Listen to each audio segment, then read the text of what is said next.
Have you ever had that unsettling feeling? A quiet hum of dissonance in a relationship you thought was solid? A sense that the smiles don't quite reach their eyes? That the words of support carry a strange hollow echo? You're not imagining it. The human psyche is a labyrinth of light and shadow, and sometimes the darkest feelings are the ones that wear the most convincing masks. Today, we are diving deep into the world of Carl Jung to uncover the subtle, often invisible signs that someone close to you might secretly harbor feelings of resentment, envy, or even hatred.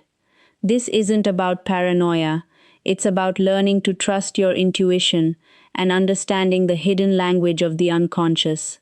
Let's start with something that sounds positive but feels off: a backhanded compliment. Wow, you're so brave to wear that outfit. On the surface, it's a compliment, but you feel a sting. Jung would call this a glimpse of the shadow, the part of our personality we repress, the repository of our envy, insecurities, and doubt. When someone gives you a compliment that subtly undermines you, they are often projecting their own shadow onto you. They admire your courage, but resent their own fear. They envy your calm, but are frustrated by their own anxiety. It's a passive aggressive dance, where the shadow whispers its true feelings through a smiling mask. It's a strange thought, isn't it, that admiration and resentment can be two sides of the same coin. Now let's move from words to the absence of them.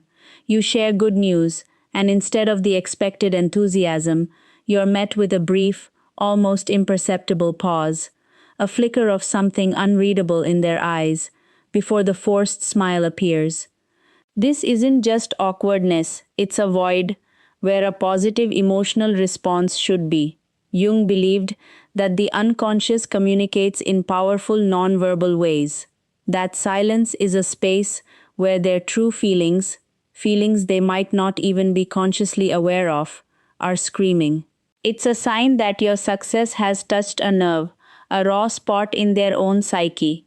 Their shadow is momentarily silencing their persona, their social mask. The silence isn't empty. It's full of everything they can't bring themselves to say. This one is particularly insidious. They offer to help you with a project, but their assistance is riddled with small errors, delays, or quietly bad advice. They might forget to pass on a crucial piece of information. They give you a solution that creates more problems than it solves.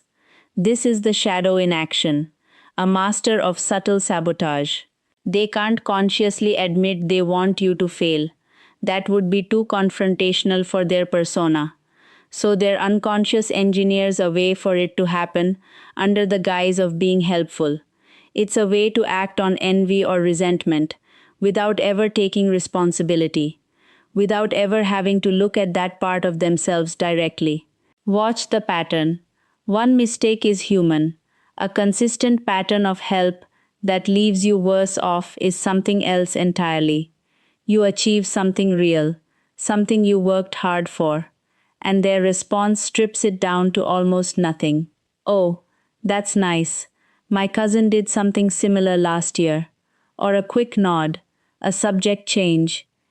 The energy of the room suddenly shifting away from you and towards something, anything, else. Jung described this through the concept of the persona, the polished social face we present to the world. The minimizer has a persona that requires them to appear supportive, even kind.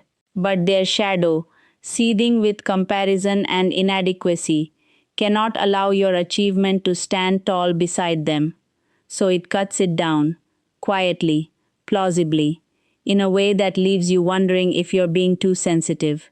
You're not. The diminishment was intentional, even if they will never admit it, even to themselves. One day they are magnetic, warm, fully present with you. The next, a wall, cold, distant, almost as if they've forgotten who you are to them. This inconsistency is deeply disorienting because it keeps you chasing the good version of them. You find yourself analyzing what you did wrong, softening yourself, trying to earn back the warmth. Jung would point here to the interplay between the persona and the shadow. When their shadow, their resentment, their envy gets too loud to suppress, the persona cracks, the warmth disappears. Then guilt, or the social necessity of maintaining appearances, pulls the mask back into place. You are not experiencing a person's authentic emotional rhythm. You are experiencing the constant war between what they want to feel and what they actually feel. And you are caught in the crossfire. Pay attention to energy. Not just words, energy. When something goes wrong for you, they come alive. The concern sounds genuine. The attention is suddenly fully yours. They lean in, they engage, they're present in a way that feels almost uncomfortably intense. But when you succeed, the energy drains away. A polite word, a quick pivot, gone. This is one of the clearest signatures of unconscious resentment Jung's framework can illuminate. In German, there is a word for the pleasure derived from another's misfortune, Schadenfreude. Jung understood this impulse not as a character flaw in isolation, but as the shadow finding its outlet. When someone resents you, your pain becomes their relief. It confirms the story the shadow has been telling, that you are not so extraordinary after all. Their engagement with your failure is not compassion. It is the shadow exhaling. In private, they may be tolerable, but in a group, watch carefully. A small correction delivered with just enough edge to draw attention. A joke at your expense that goes a half second too long. An interruption timed to cut off your point at its most compelling moment. A story retold with certain details quietly adjusted, details that make you look slightly less competent, slightly less admirable than the truth. Jung spoke extensively about how the shadow, when it cannot express itself directly, finds social cover. A group setting provides that cover. The behavior is deniable. It was just a joke. I was only being honest. I didn't mean it like that. But you felt it. The room felt it. That particular kind of social diminishment has a texture you can recognize once you know what you're looking for. It is the shadow using laughter and other people's presence as its weapon. And this is perhaps the most important sign of all. Jung spent decades studying the unconscious, not just in his patients, but in himself. And one of his most enduring conclusions was that the unconscious communicates, not always in words, not always in dreams, sometimes in a feeling, a quiet, persistent, unignorable sense that something is not right. You can't point to a single incident. You can't build a court case.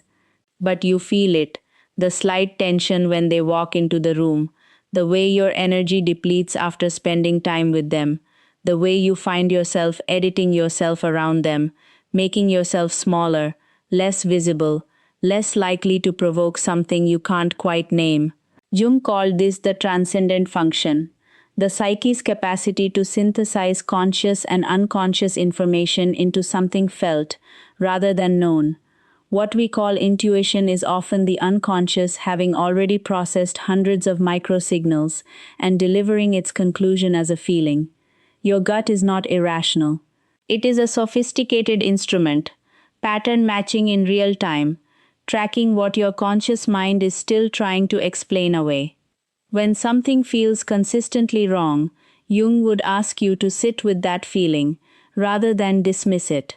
Not to act recklessly, not to accuse, but to take it seriously, to explore it, to trust that you are picking up on something real. Understanding these signs isn't about turning you into someone who walks through the world in suspicion, measuring every pause and every compliment for hidden malice. That is not what Jung intended, and it is not what this knowledge is for. What Jung gave us was a map of the human interior, its light and its shadow, and the insight that most of what drives human behavior operates beneath the threshold of conscious awareness. The person who resents you may not even know they resent you. Their shadow moves them like a current beneath still water, invisible, powerful, real. The question is what you do with this awareness.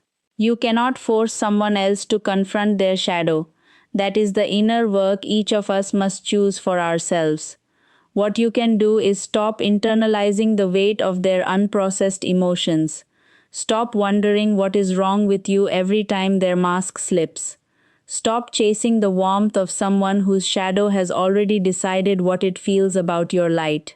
Jung wrote, "Until you make the unconscious conscious, it will direct your life and you will call it fate." The same is true in reverse.